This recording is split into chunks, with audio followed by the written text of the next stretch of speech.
this, like that, like this, like that, like this, like that. Hey everyone, it's Cosmo, and welcome to a video that's a little different from my normal ones. I've always wanted to make a video talking about the Jet Set Radio games, because as you will soon find out, I love those games to death, but I always felt like they were deserving of something other than one of my typical videos. And I didn't know what that was going to be until Jet Set Radio 3 was announced at the end of last year during the 2023 Game Awards. So I thought it would be fun if we just talked about our love for the series and spat out some of our hopes and expectations and wishes for a new entry in the series. And yes, I said we, because I have a special guest with me, Yungfalcon. Hey everybody, my name is Yungfalcon. I'm kind of a JRPG and Sega aficionado. Like those are my biggest things in the that I cover. So yeah, thank you for having me on, Cosmo. Yeah, this video is going to be a little more podcasty. Don't worry about it. It's not going to be a normal thing on this channel, but I think some variety is nice from time to time. So I definitely agree with that. Yeah, I guess we can start with the Game Awards. Do you remember your reaction to the reveal? Because I remember mine. I definitely remember mine because I got to find the video, but someone clipped it and put in one of those internet reacts complications, and I've been in a handful of them. Yeah. Nice. I think it's because I said the line "autism is real" because Sega cares a lot about us, fellas out there, and I was popping off because it was like every game that I'm like, oh, wouldn't it be so cool if it came back? They did, it came and even back. And then some. Yeah. Golden Axe, Crazy Taxi. Yeah, Golden Axe, Crazy Taxi. The Shinobi's the biggest one. I am a massive Shinobi fan. I even played like the 3DS one. That was kind of my introduction to the franchise, to be honest. And love those games down. Big fan of Strider 2. If it has ninjas, I'm probably into it. So it was really dope. I remember this was like the one thing I was excited for all night at the Game Awards. Because yes, same. I was like, I was chilling in a voice chat with some other people. We were just having a fun time. But this was like the one moment I can remember like popping off. Because in no short terms, like, I know I say this a lot, like, this is my favorite PS2 game, this is my favorite DS game, whatever. Jet Set Radio is like it for me. That is my favorite game of all time. I grew up with it. I think this and the Tony Hawk game shaped a lot of my interests musically and visually. It was one of the first, if not the only game I learned to speed run, but knock on wood because I might learn more later. But yeah, but yeah, I feel that. I loved Jet Set Radio to death. Like, so when I saw 3, it was like, it was a moment for me. Yeah, I was about to say, it's curious you mentioned that too, because I think, funnily enough, that's how we met, like through YouTube, because I found one of your OG JSR reviews. Oh, and that's I was right. Like, I forgot about your that. Stuff video. is so good, and I was like, dude, we had the exact same thing. Like, you grew up playing it on the CRT with the Xbox, and like other kids had this. I'm like, dude, you're me. That's literally me. I didn't have the GameCube and whatnot growing up. I had an Xbox, so. Okay, so for everyone who doesn't know, I used to make videos before, like the videos I make now, like the reviews. I used to just put up videos where I would talk about stuff I liked. And at one point I had a Jet Set Radio video. I might put up like a clip of it on screen or something, but I still have those videos. But yeah, if I can find it, I'll put it up on screen so you can see what Yungfalcon is talking about. But, yeah, for sure. But anyways, I guess what do you expect from Jet Set Radio 3? Expectation wise, I have a couple of brains in me, if so to speak. Like I have that left side, right side, right? Like on one hand, I'm expecting Sega to keep it pretty simple, and I would argue lean much more into the arcadey structure than the more story-based structure, mainly because I feel like the game will be experimental in the sense of Sega could probably get away with making it focused on the cool aspect of it with just tricks and the setting and the music and everything, and also what I'm gonna call early probably the multiplayer aspect, which will lean into my right side of the brain. I think the game's gonna be a live service. I was thinking that as well, but I'm pretty confident it's gonna be a live service. Yeah, I wasn't entirely sure about live service, but I do expect multiplayer. I expect not that I'm not big on these games where like MMOs where you create your own character and you go out in the world, but I think it would work for Jet Set Radio in a world where like you all have your, like, if you all had your own gangs and there was like a huge emphasis on customization. I know we only saw like 30 seconds of gameplay you played as Beat, and there was that one leak. We were talking about it earlier before we started recording. There was that one leak a while ago. Like, that's all you see. You only see Beat and no one else. But if there was like an emphasis on customization, letting the player start their own gang or something, like if they were gonna do live service, if they were gonna do if they were going to have more multiplayer, I think that would be the way to go. Let the player basically have their own gang and run their own show. Oh yeah, Go fully open world. Let them connect. Like, let it all. Yeah, I think that's the biggest thing for me, because I'm assuming Sega is going to go down that direction because of how they've been talking about how their business structure works, because they're calling it like a quad A game. And now that we're seeing it, I don't think it's an Ubisoft situation where it's going to be like live service in the traditional sense with battle passes and all the other stuff that goes on. I think it's going to be more what they do for a lot of live service games in Japan currently, which is like just free updates. Like a Grand Blue Fantasy Relink recently came out, which comes to mind, and that's like a live service and it's based off of a gacha property, but it's a traditional single player RPG or multiplayer RPG with your friends.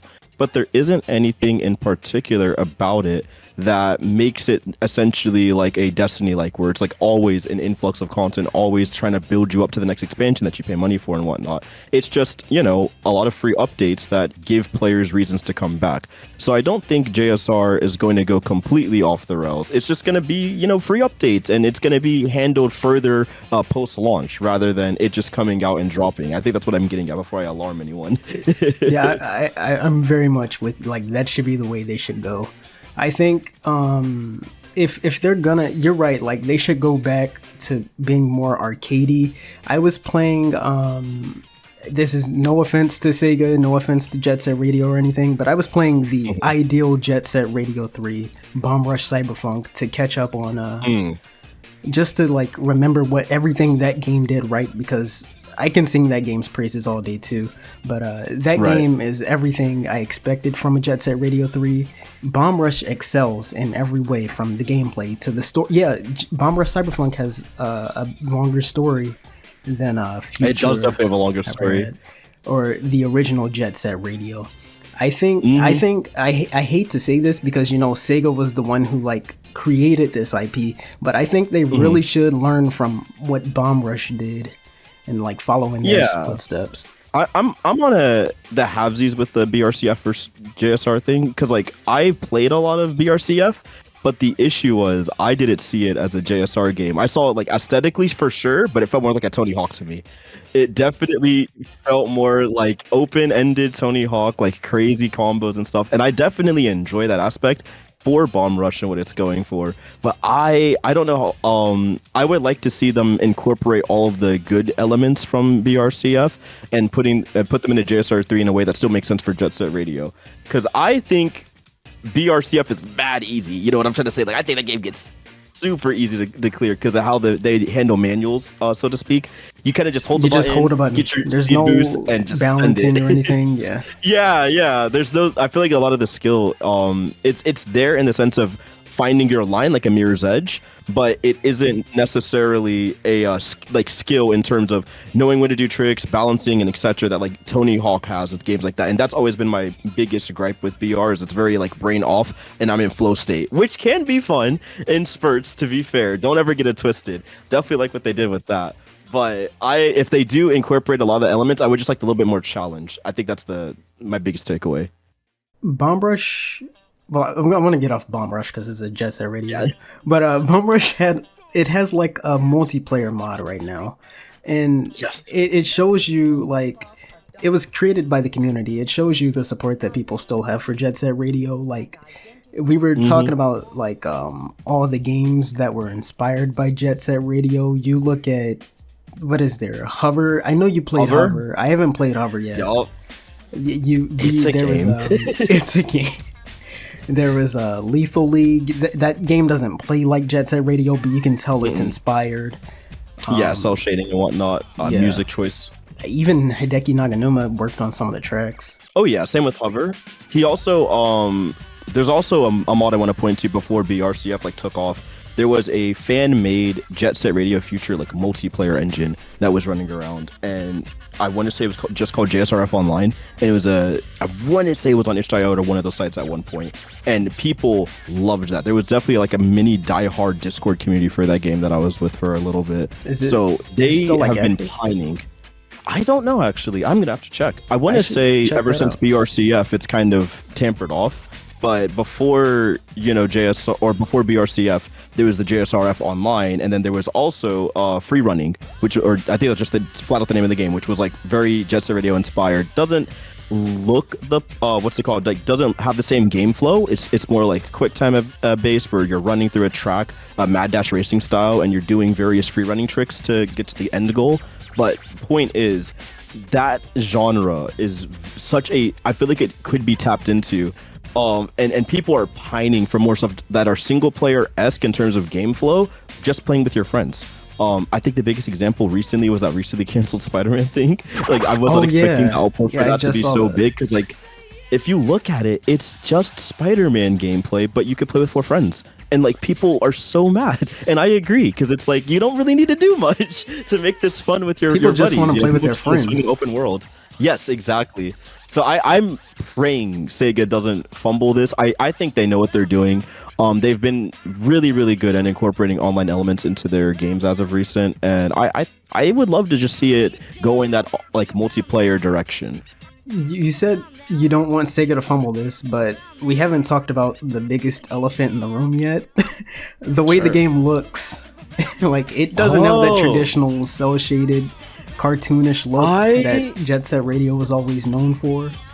It looks very different. I want to talk very positively about this because I know influence when I see it. And despite it being a little grainy, we don't have like clear 4K footage yet, unfortunately. Sega, please drop trailers in 4K.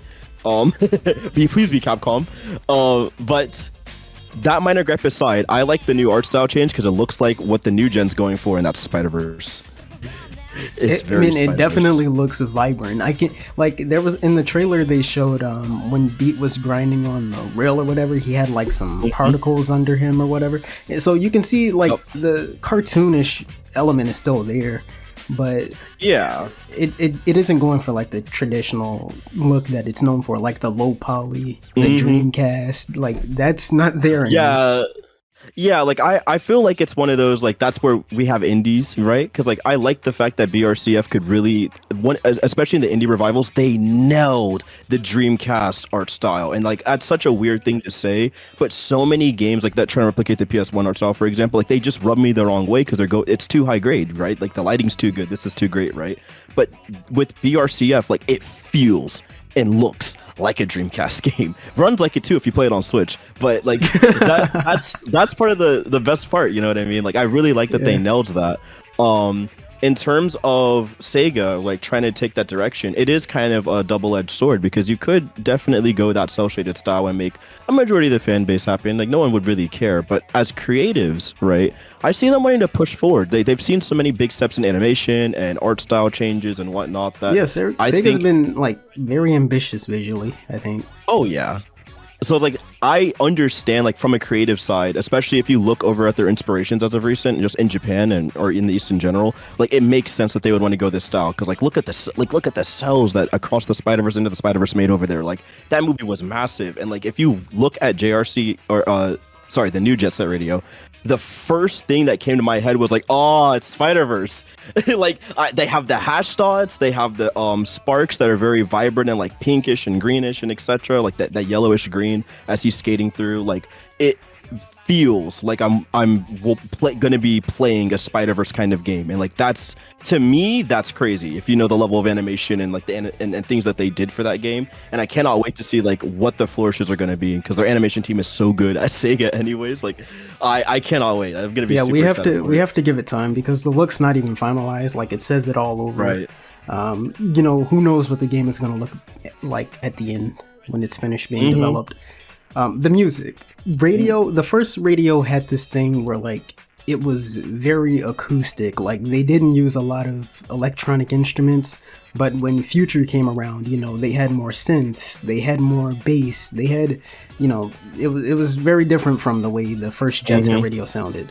And I think 3 should like kind of blend the two. It should. Mhm. It's kind of hard to say we know what 3 is gonna sound like because assuming he's a part of it, Hideki Naganuma's music has evolved so much. Right. If you listen to his tracks he's made for Bomb Rush and what's the other one, Lethal League, and all that, Hover it's as like well. yeah, Hover. Like I feel like he's gotten way more electronic with it, but I would kind of like a return to the style like the first Radio was. Just like, you know, it could still be electronic, but I want more of those like real instruments in there, if it makes sense. Right. Yeah, I'm definitely down for that. I agree with that. I think it should naturally go the next step, especially because like breakcore and DNB has been a big influence on Gen Z, in my opinion. Like a lot of people are like pining for that Y2K aesthetic. There's been like a resurgence lately.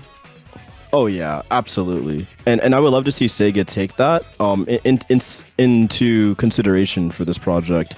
Although with the trends, because my brain's always going to like, well, what would I envision a new like JSR to look like, right?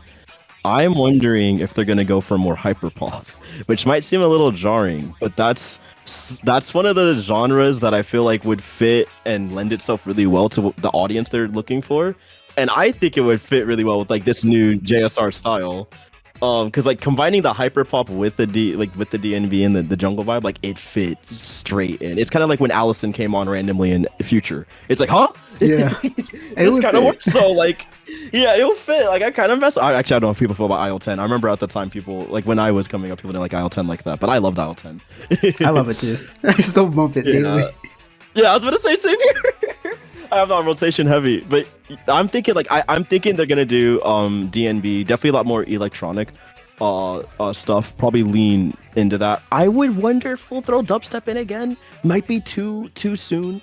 I'm kind of okay with dubstep. I know some people aren't a big fan of dubstep. I'm kind of chilling with it if they do it well. That also might just be because I've been playing so much like the modern FF7 and like they use dubstep everywhere for some reason, and I don't complain. I don't know why. I haven't played any of those Final Fantasy 7s yet. So take your time. I'm split on the newest one, but yeah. Anyways, I think if they were to evolve the sound, I would really appreciate a little bit of hyperpop like diving into it, and I feel like there are artists out there they could collab with, and if they want to get that authentic sound back, I mean, we saw Mello or 2Mello, I believe his name was, on BRCF, and like when I listened to those tracks, and I've listened to this discography thanks to that game, when I say that is like the ideal sound, right? Or like the ideal guy to hire. And in terms of electronic, like they've worked with T-Lopes. Please get that homie on. I would love to see T-Lopes step out of like kind of a Mick Gordon Killer Instinct situation. Like please step out the comfort zone a little bit. I feel like he could cook, bro. I feel like he could cook on the new JSR soundtrack. Let him cook. Yeah, give him time. I have been kind of, I'm deep into the gaming zeitgeist, not to toot my own horn, but there's been a lot of doom and gloom like across the board in gaming in general, like a new crash is on the way and whatnot, and like every time I look over towards like across the pond, so to speak, it's so refreshing that I'm not caught up in that because all I see is dubs across the board. The fact that Sega has made so much from franchises that we would never ever in a million years think would get as big as they are, like Super Monkey Ball coming back the way it did, that's massive. Yakuza blowing up, you know. Yeah, Monkey Ball, it's just so nice. Like, and it's selling well. It's doing well. Virtua Fighter just randomly dropped on PSN. Like, it Wasn't still there has a leak players. recently that a new Virtua Fighter was coming out or something? I feel like I heard news about a new Virtua Fighter. We knew about the new Virtua Fighter for a while. They're finally getting to the point where the leaks are like, oh, it's starting development, so to speak, or it's been in development rather, and like we're finally seeing some of it leak out. But I feel like we all knew since Ultimate Showdown, like, oh yeah, they're working on one. What engine will it be on? I don't know. I'm assuming it's still Dragon Engine or their newest. What was Lost Judgment on? Was that Dragon Engine as well? That was Dragon Engine. Yeah, they're so starting to whatever use that Unreal engine Engine is. now. Oh, okay. Lost Judgment was Dragon Engine, I'm pretty sure. I know for a fact that the new games that we saw, Crazy Taxi, JSR, etc., they're on UE. I know for a fact they're on Unreal. But again, we will see how everything shakes up.